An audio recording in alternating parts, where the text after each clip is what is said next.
are probably most widely noted for introducing into the field of psychotherapy an idea that seems almost self-evident, which is that our behavior, our being, ourselves, are affected by our philosophies, by what we think.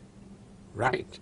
And also, conversely, I introduced many years ago, when I first formed RET, Rational Emotive Therapy, the idea that our thinking is also affected by our behavior and our feelings. Mm-hmm. So in effect, it's all one system. That's right. Interactional. Mm-hmm. And that system can therefore obviously be affected by dealing with any part of it, I would assume, behavior, emotions, or cognition or thoughts. Right, but profoundly, if you profoundly change your philosophy, your thinking, then you're more likely, in all probability, to profoundly change your feeling and your behavior, and especially your disturbed feeling and your disturbed behavior. And you drew on the ancient philosophers and sort of coming to the notion that philosophy itself could be a form of psychotherapy. At that point, you broke away from psychoanalysis and developed a form of cognitive therapy. Yes, I practiced and was a psychoanalyst for a while, but then I discovered that it didn't work, and I have a gene for efficiency, while poor Sigmund Freud had a gene for inefficiency, so I went back to my hobby since the age of 16, philosophy, the philosophy of the ancients, largely of Epictetus and Marcus Aurelius, and in the East of Confucius and Lao Tse and Buddha, and amalgamated it with behavior therapy, which I had used on myself at the age of 19 to get myself over my phobia of public speaking and of approaching young females. Mm-hmm. Well, if I could get to the kernel of your thought, it is basically that whatever happens to us in life, it's not totally responsible for our emotions. Right. It's partly, it contributes to it. A, activating events contribute to C, consequences in our gut, but it's B, our belief system, our philosophy, which mainly, largely, or certainly in great part, makes us feel and think the way we do, especially think and, I should say, behave the way we do, especially in a disturbed manner.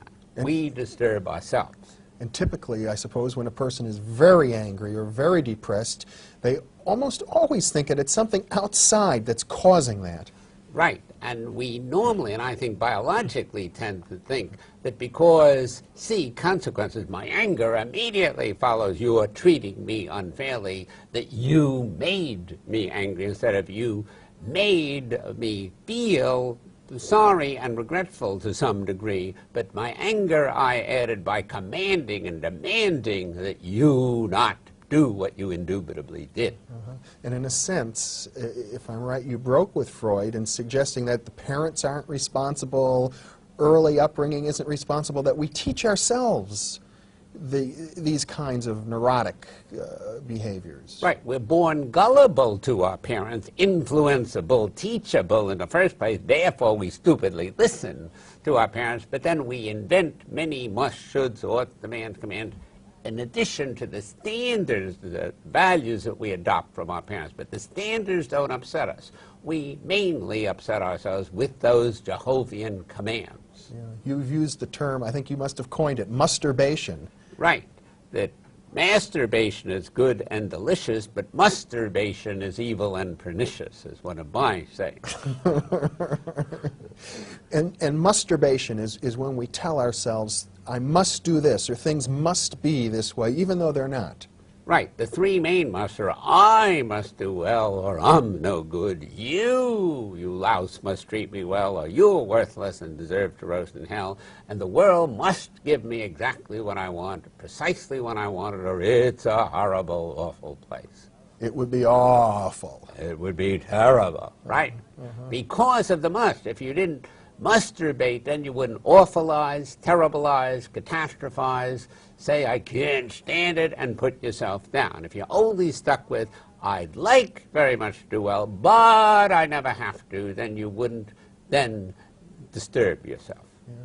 So the technique that you get engaged in with your clients is one of disputing their musts, their ideas, and showing them that logically, scientifically, philosophically, things are not that way, that nothing must be if it isn't. The technique is the scientific method, and we say, and we're the only cognitive behavioral therapy which does say, that when you think anti-scientifically, devoutly, really piously, dogmatically, which is inflexible and anti-scientific, then you disturb yourself. Therefore, we use the flexible scientific method to get you philosophically and otherwise to undisturb yourself. Now, many people, I think particularly the Freudian school of therapy, would suggest that simply being told by your therapist that you're thinking things wrong isn't going to make a bit of difference, that you'll continue with the same old behaviors anyway. And we would agree that being told it or told where you got it, which you didn't get it from your sacred mother and father, won't help you. But the insight that I made myself disturbed, I foolishly listened to my mother and father and took them too seriously, and I'm still doing it, and that now I require work and practice to give up my biological and sociological tendency to disturb myself. That will help you, not the belief that I disturb myself and that I don't have to. That'll help, but not that much. Yeah.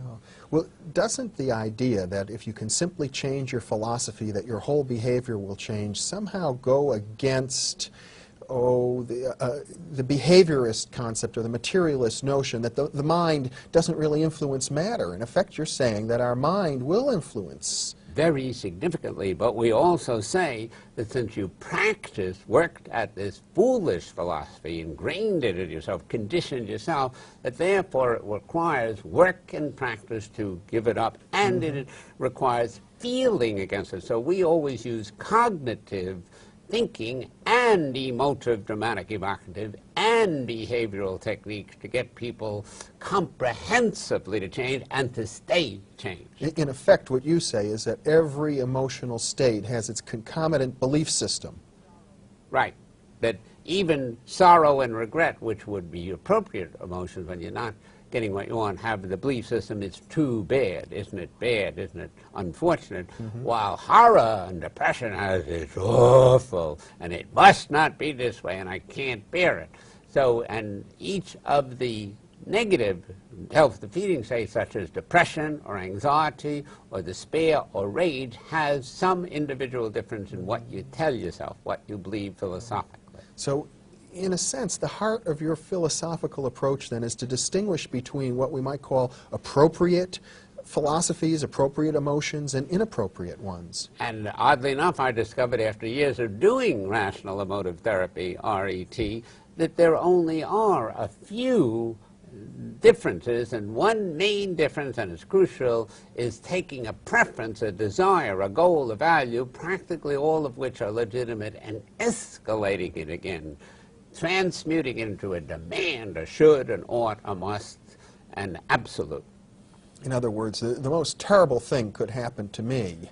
Perhaps I have leprosy, right, or some kind of a fatal disease, or I think, as you pointed out, maybe somebody is slowly torturing me to death. Right. And that doesn't necessarily justify me going into a state of a depression. Or of horror. Or of horror. But it does justify you saying, I don't like this, I wish it weren't so, what am I going to do about it? Which you won't do if you're horrified. You'll freeze and make yourself worse. So you control largely, not completely, your emotional destiny and your behavioral destiny, and if you change your basic philosophy of life, then you can change it. You have the power to do so, but you normally sit on your rump and don't use that power.